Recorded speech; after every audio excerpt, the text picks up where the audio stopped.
السلام عليكم ورحمة الله وبركاته. بسم الله الرحمن الرحيم. Riwayat singkat. Abu Al-Hasan Al-Asy'ari, pendiri dari teologi Islam Sunni Asy'ariyah. Sebagai seseorang yang aktif bergelut di dalam akidah, tentunya sudah tidak asing bagi kita nama ulama yang satu ini. Salah satu ulama yang berhasil mengembalikan ajaran Ahlus Sunnah sebagai ajaran yang murni. Beliau bernama lengkap Abul Hasan Ali bin Ismail bin Abdullah bin Musa bin Bilal bin Abi Burdah Amir bin Abu Musa Abdullah bin Qais al-Asy'ari. Beliau seorang sarjana Muslim Arab dari jurisprudensi Syafi'i, penafsir kitab suci, pembaharu, mujaddid, dan teolog skolastik, mutakalim, yang terkenal sebagai pendiri dari teologi Islam Sunni Asy'ariyah. Beliau akrab dipanggil dengan Imam Asy'ari.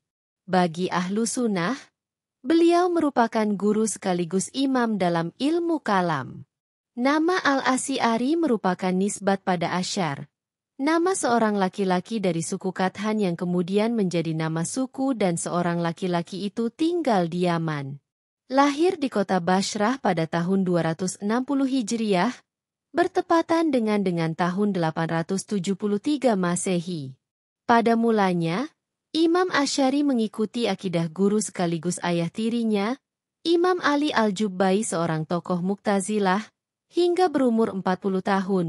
Kemudian beliau bergabung dengan Ahlu Sunnah dan menjadi pembela. Setidaknya ada dua hal yang menjadi penyebab beliau pindah dari Mu'tazilah menuju Ahlu Sunnah. Pertama, karena ketidakpuasan Imam Abu Al-Hasan Al-Asy'ari terhadap ideologi Mu'tazilah yang terkesan selalu mendahulukan akal dan tak jarang sering menemukan jalan buntu dan mudah dipatahkan dengan argumentasi akal yang sama. Ketidakpuasan itu bisa dilihat dari beberapa hal. Di antaranya menurut riwayat yang mengatakan bahwa sebelum Imam Asy'ari keluar dari aliran Mu'tazilah beliau tidak keluar rumah selama 15 hari. Lalu pada hari Jumat setelahnya beliau keluar rumah dan mendatangi Masjid Jamik dan naik mimbar seraya berpidato. Sebenarnya saya telah menghilang dari kalian selama 15 hari. Selama itu saya meneliti dalil-dalil yang ada. Ternyata saya menemukan jalan buntu. Dalil yang satu tidak lebih kuat dari dalil yang lain. Kemudian saya memohon petunjuk kepada Allah dan Allah memberikan petunjuknya kepadaku untuk menyukuri apa yang saya tulis dalam beberapa kitab ini. Mulai saat ini saya mencabut semua ajaran yang selama ini aku yakini. Kemudian Imam Asy'ari menyerahkan beberapa kitab yang ditulisnya sesuai dengan mazhab Ahlu Sunnah kepada masyarakat di sana. Di antaranya adalah kitab yang memaparkan kerancuan paham Mu'tazilah yang berjudul Kashful Astar wa Hadkul Asrar, Al-Luma, Fir Raddi, Ala Ahli Zaigi wal Bidah, dan kitab lainnya. Setelah membaca kitab-kitab beliau, para ulama fikih dan hadis pun mengakui akan kehebatan Imam Asy'ari, dan kemudian menjadikannya sebagai panutan. Ketidakpuasan itu juga bisa dilihat dari riwayat mengisahkan perdebatan Imam Asy'ari dengan guru sekaligus ayah tirinya Imam Ali Al-Jubbai. Kedua, karena beliau bermimpi bertemu Nabi. Suatu ketika, pada awal Ramadan Imam Abu Al-Hasan Al-Asy'ari tidur lalu bermimpi bertemu Rasulullah.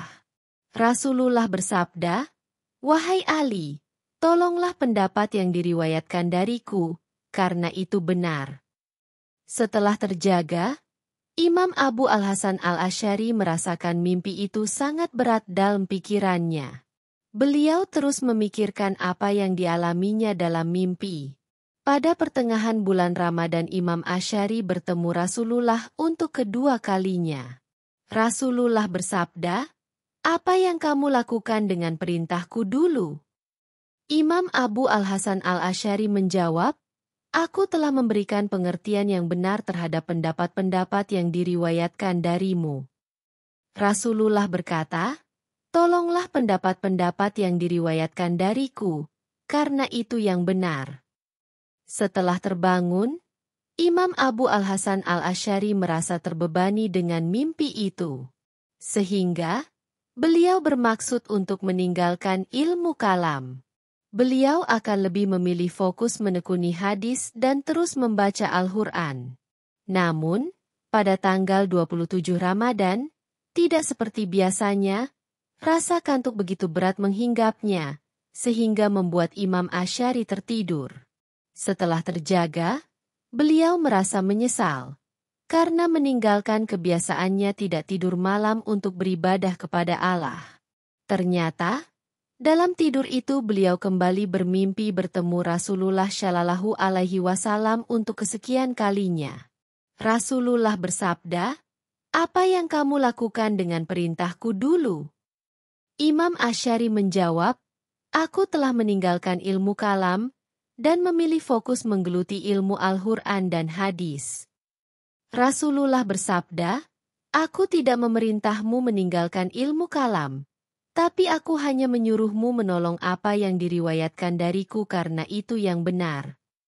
Imam Al-Asy'ari menjawab, "Wahai Rasulullah, bagaimana mungkin aku meninggalkan mazhab yang telah aku ketahui dalil-dalilnya sejak 30 tahun yang lalu hanya karena mimpi?" Nabi bersabda, "Andaikan aku tidak tahu bahwa Allah akan menolongmu dengan pertolongannya, tentu aku menjelaskan kepadamu semua jawaban masalah-masalah ajaran Mu'tazilah itu. Bersungguh-sungguhlah dalam masalah ini, Allah akan menolongmu dengan pertolongannya." Setelah terjaga dari tidurnya, Imam Asy'ari berkata, "Selain kebenaran pasti kesesatan." Lalu Imam Asy'ari mulai membela hadis-hadis yang berkaitan dengan syafaat, melihat Allah di akhirat, dan sebagainya. Dan, setelah itu Imam Asy'ari mampu menjelaskan kajian-kajian tentang hal itu disertai dalil-dalil yang belum pernah dipelajari dari seorang guru, dan sulit dibantah oleh lawan serta belum pernah dibacanya dalam suatu kitab. Setelah keluar dari mazhab Mu'tazilah, dan bergabung dengan pihak teolog tradisionalis, Al-Asy'ari merumuskan teologi Islam Sunni melalui ilmu kalam, mengikuti jejak Ibnu Qulab 1 abad sebelumnya. Dalam hal ini, ia diikuti oleh sejumlah besar ulama Islam Sunni terkemuka, banyak di antaranya berasal dari mazhab hukum Syafi'i.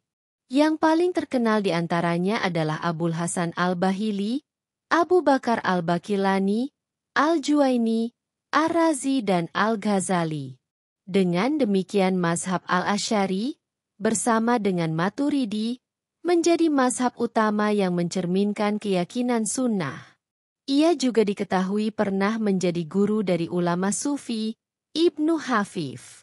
Sejalan dengan tradisi Sunni, Al-Asy'ari berpandangan bahwa seorang Muslim tidak boleh dianggap kafir, selagi ia tidak berbuat syirik, meskipun jika ia melakukan dosa besar seperti minum anggur atau mencuri.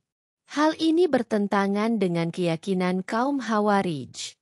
Al-Asy'ari juga percaya bahwa tidak diperbolehkan menentang seorang pemimpin dengan kekerasan meskipun dia secara terbuka tidak mematuhi perintah hukum suci. Al-Asy'ari menghabiskan sebagian besar karyanya menentang pandangan mazhab Mu'tazilah. Secara khusus, beliau membantah mereka karena percaya bahwa Al-Quran diciptakan dan perbuatan dilakukan oleh manusia atas kemauannya sendiri. Ia juga membantah mazhab Mu'tazilah yang mengingkari bahwa Allah dapat mendengar, melihat, dan berbicara. Al-Asy'ari membenarkan semua sifat tersebut dengan menyatakan bahwa sifat-sifat tersebut berbeda dengan pendengaran, penglihatan dan ucapan makhluk, termasuk manusia.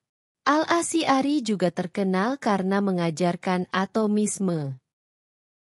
Al-Asy'ari terkenal karena mengambil posisi di antara dua mazhab teologi yang sudah ada, yakni Atsariyah dan Mu'tazilah.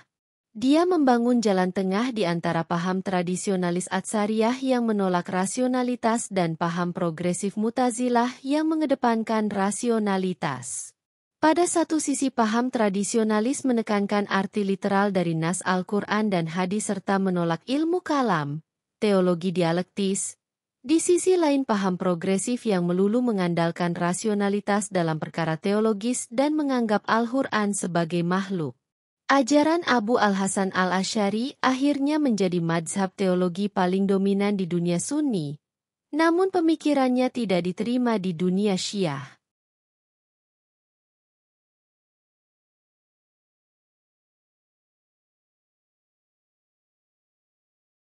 والله أعلم بالصواب.